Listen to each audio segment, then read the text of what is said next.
त्यसका बाजे आज चाहिँ पुरै राउन्ड अफ 16 मा चाहिँ हामीले पुरै ब्राजिललाई जित्यो नि त। ब्राजिललाई जितेपछि चाहिँ हामी क्वार्टरमा पुग्यो। खासमा के हो भन्दाखेरि म क्वार्टर भनेपछि जे पनि गर्न सक्छु क्या क्वार्टर खानलाई।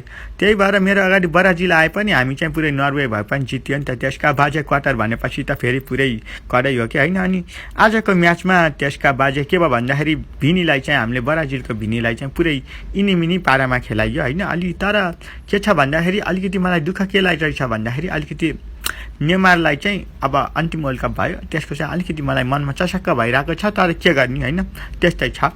अब जेउस आजको म्याचमा पुरै ब्राजिललाई जिल खुवाइयो। अब त्यसका बाजे त्यसपछि अब हाम्रो क्वार्टरमा चाहिँ तपाईँको इङ्ल्यान्ड आउँदै रहेछ। इङ्ल्यान्डको अब हरी केन छ, हरीलाई अलिकति घरिघरि भएर घुमाएर खेलाउनु पर्छ।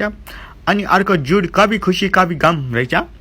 त्यो कभी खुसी कभी गमलाई पनि अलिकति नचाउन सकियो भने हामीले इङ्ल्यान्डलाई पनि जित्न सकिँदो रहेछ होइन। अब त्यही हो, ब्राजिललाई जिल खुवाइयो। अब इङ्ल्यान्डको ब्यान्ड बजाउने हाम्रो प्लान छ। अब नर्वेसित अब पुरै हल्यान्ड भन्दै सबैजनाको ब्यान्ड बजाउने हो। अनि पुरै हामी म त को हो भन्दाखेरि भाइकिङ हो नि त। के छ भन्दा म सबैभन्दा कान्छो हो। अनि त्यही भएर सबैले मलाई भाइ भन्छन्, तर मेरो व्यवहार किङको जस्तो छ नि त। त्यही भएर सबैले मलाई भाइकिङ पनि भन्छन्। त्यही हो, अब हाम्रो अर्को म्याच हेर्न आउनु होला।